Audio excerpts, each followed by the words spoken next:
না গেলেও চলে যাবে, আজকে বাড়িতেই থাকবো। আচ্ছা, তাহলে তুমি বরং ঘরে গিয়ে বসো। আমায় এবার বাড়ির কাজগুলো করতে হবে তো। এখন থেকে না করলে সবকিছুই যে দেরি হয়ে যাবে গো। হ্যাঁ, তুমি আস্তে আস্তে বাড়ির কাজ করো। আর কিছুতে দরকার লাগলে আমাকে বলো, কেমন? আমি একটু সাহায্য করে দেব। আরে না না, প্রত্যেক দিন যখন আমি একাই করি তখন আজও একাই করতে পারবো। তুমি একদিন বাড়িতে আছো, তুমি বরং একটু বিশ্রাম করো। কেন, প্রত্যেকদিন তো তুমিও কাজ করো। যদি একদিন কাজটা আমি একটু কমিয়ে দিতে পারি তাহলে আমার ভালো লাগবে। তুমি চলো, আমিও যাচ্ছি, তোমাকে সাহায্য করব। বাবা বাবা, ভাগ্য করে একটা বর পেয়েছি বটে। আমার কষ্ট একেবারে দেখতে পারে না। ঠিক আছে, তুমি যেমন চাইছো তেমনই হবে। ইস, কত নোংরা হয়ে গেছে আমাদের হোটেলটা। ভালো করে একে পরিষ্কার না করলে খরিদ্দার আসবেই না। ঝাড়ুটা ভালোভাবে দিয়ে নি, কালকে আরো একবার ভালোভাবে ঝাড়ু দেব। অনেক কাজ, বাড়ি গিয়ে পরের দিন বিরিয়ানি তৈরি করবার জন্য আবার প্রস্তুতি নিতে হবে।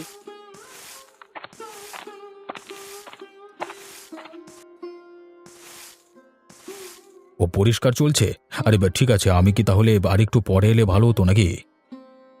আরে মোড়ল মশাই যে, না না, ওইভাবে বলবেন না। আপনি এসেছেন, এ তো আমার পরম সৌভাগ্য। আপনার দোকান খোলবার অনুমতিপত্র তৈরি করে ফেলেছি, তাই ভাবলাম একেবারে দিয়েই যাই। কই, দিন আমাকে অনুমতিপত্রটা। আমি বরং এটাকে ভালোভাবে রেখে দিই। এই নিন। আর আপনাকে প্রত্যেক মাসে কর দিতে হবে না। আপনি এত কম দামে বিরিয়ানি বিক্রি করবেন, এতেই আমি খুশি। আমার স্বামী যতজনকে ঠকিয়ে টাকা রোজগার করেছে, সেই টাকা আমি কিছুতেই ঘরে রাখবো না। আমি মনে করি ওই পাপ কাজের ফলেই আজকে বিধাতা তাঁকে এই শাস্তি দিয়েছেন। দরকার নেই আমার এই লোক ঠকানো টাকার। আপনি যেটা ভালো বুঝেছেন করেছেন, এতে আমার কিছু বলবার নেই। আচ্ছা, আপনি কাজ করুন, আমি এলাম, কেমন?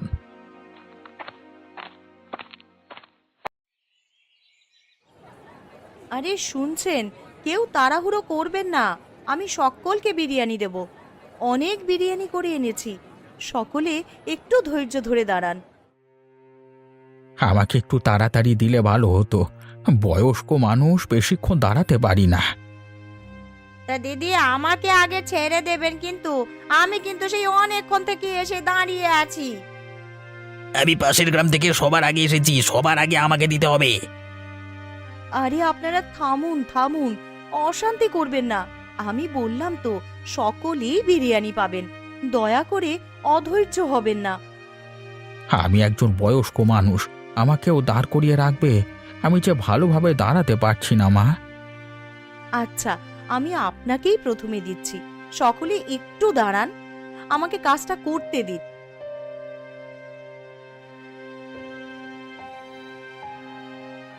যাক, আজকে 10 হাঁড়ি বিরিয়ানি বিক্রি হয়েছে। সন্ধেবেলায় হোটেল খুললে আবার আরো বিক্রি হবে। আজকে মনটা খুব ভালো লাগছে। মানুষকে ঠকানোর থেকে দান করে দেওয়া অনেক ভালো। যাই, এখন বাড়ি যাই, আবার সন্ধ্যায় আসবো।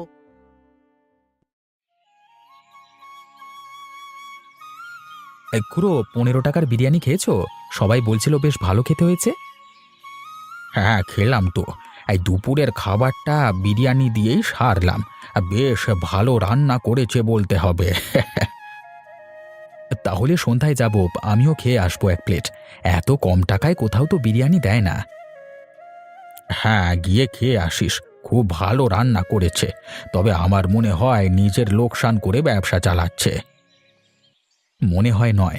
15 টাকায় বিরিয়ানি বিক্রি করলে কোনোদিন লাভ হয় তুমি বলো? একবারে বোকা। তা যা বলেছিস। এখনকার যুগে এত বোকা হলে হয় নাকি? যে কেউ এসে ঠকিয়ে দিয়ে চলে যাবে। কে আর ঠকাবে? নিজেই যা দামে বিরিয়ানি বিক্রি করছে, নিজেই ঠকছে। হ্যাঁ, ঠিকই বলেছিস। তা আজকে তোর গিন্নি কি রান্না করেছিল রে? কি খেয়ে এলি? আজকে রান্না করেছিল ভাত, ডাল, মাছের তরকারি। যে সে মাছ নয়, একেবারে পমপ্লেট মাছ। হে, বাবা, পমপ্লেট মাছ খেলি? অত দাম দিয়ে মাছ কিনলি? হ্যাঁ, একদিন ইচ্ছে গেল তাই। দেখি রাতের খাবারটা বিরিয়ানি দিয়ে সারবো। মাত্র 15 টাকার বিরিয়ানি, 2 প্লেট নেব, 30 টাকায় কাজ মিটে যাবে। আমিও রাত্রে আবার খাবো ভাবছি। বেশ ভালো লেগেছে বিরিয়ানিটা। এই 15 টাকা খরচ করো, পেট ভরে বিরিয়ানি খাও। খেতে গেলে যেতে হবে কোথায়? আমাদের গ্রামের বোকা বইয়ের বিরিয়ানির হোটেলে, একমাত্র ওখানেই পাওয়া যায়। বেশ ভালো বললি তো। আর তালে তাল মিলে গেল।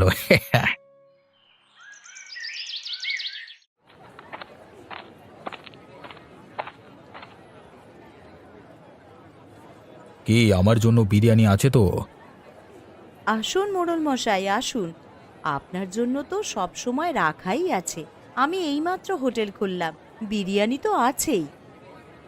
আরে আমার জন্য তাহলে 1 প্লেট লাগিয়ে দাও। আমিও একটু চেখে দেখি কেমন হয়েছে 15 টাকার বিরিয়ানি। হ্যাঁ, অবশ্যই দেখবেন। আপনি ভেতরে এসে বসুন, আপনাকে আমি এক্ষুনি দিচ্ছি। একদিনের মধ্যে হোটেলটা তো বেশ ভালোই পরিষ্কার করে ফেলেছেন। বললে হবে না আপনার কাজ করবার একটা জেদ আছে? কাজ না করলে হবে মোড়ল মশাই? তাহলে আমি যেটার প্রতিশ্রুতি দিয়েছিলাম সেটা পূরণ করব কিভাবে? আমি যে প্রতিশ্রুতি আপনাকে দিয়েছি সেটা যে কোনো মূল্যে আমি পূরণ করবই। সত্যি আপনার মতো মহিলা আমি এই প্রথম দেখলাম। সবাই সম্পত্তি লুটেপুটে নিতে চায়, আর আপনি দান করে দিচ্ছেন, তাও আবার মানুষকে খাইয়ে। দেখুন মোড়ল মশাই, যে টাকা পয়সা উপার্জন করে আমি সুখে আর শান্তিতে জীবনযাপন করতে পারবো, সেই টাকাই আমার দরকার। বেশি টাকার আমার প্রয়োজন নেই। আর জোর চুরি করা টাকা তো একদমই দরকার নেই। তা মোড়ল মশাই, বিরিয়ানির স্বাদ কেমন হয়েছে? আগে যেমন নিয়ে গিয়েছিলেন ঠিক সেই রকম হয়েছে কি? তার থেকেও বেশি ভালো হয়েছে, অনেক সুস্বাদু হয়েছে।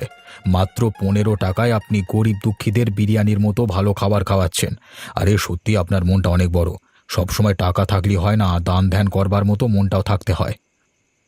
আচ্ছা মোড়ল মশাই, আপনি বরং খান। আমি বাইরের খরিদ্দার সামলাচ্ছি। এখানে দাঁড়িয়ে থাকলে তো আর আমার হবে না। হ্যাঁ অবশ্যই, যান যান, গিয়ে মানুষের সেবা করুন।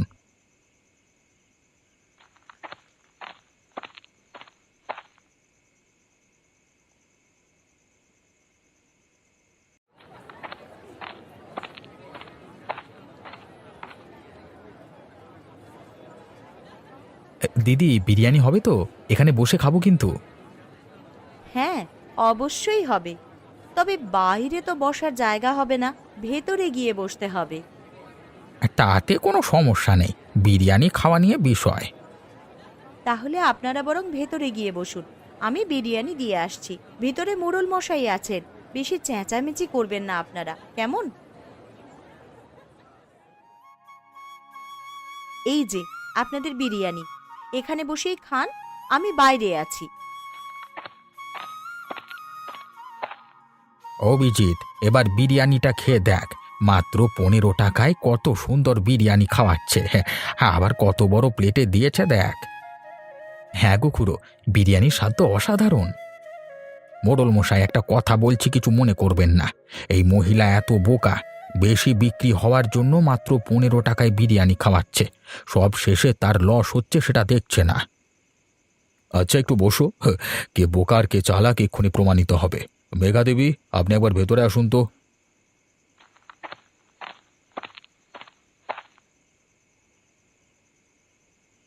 জি মোড়ল মশাই, বলুন কি হয়েছে? আর একটু বিরিয়ানি দেব? না না, ওসব কিছু নয়। এই মহিলা ম্যাট্রিকুলেশন পাস, আর তোমাদের মনে হয়নি খুব বোকা? মাত্র 15 টাকায় বিরিয়ানি বিক্রি করছেন, তাই তো? আসল কারণটা জানলে অবাক হবেন। কারণটা আমাদেরও জানা দরকার। এনার স্বামী এখানেই অনেক মানুষজনের টাকা ঠকিয়ে নিয়েছেন। সেই টাকা মেঘাদেবী কিছুতেই গ্রহণ করবেন না, তাই জন্য দান করে দিচ্ছেন সকলের মধ্যে। আর এরকম মহান মানুষকে বলছেন বোকা? দিদি, আমাকে ক্ষমা করবেন। না জেনে শুনে অনেক ব্যঙ্গ করেছি।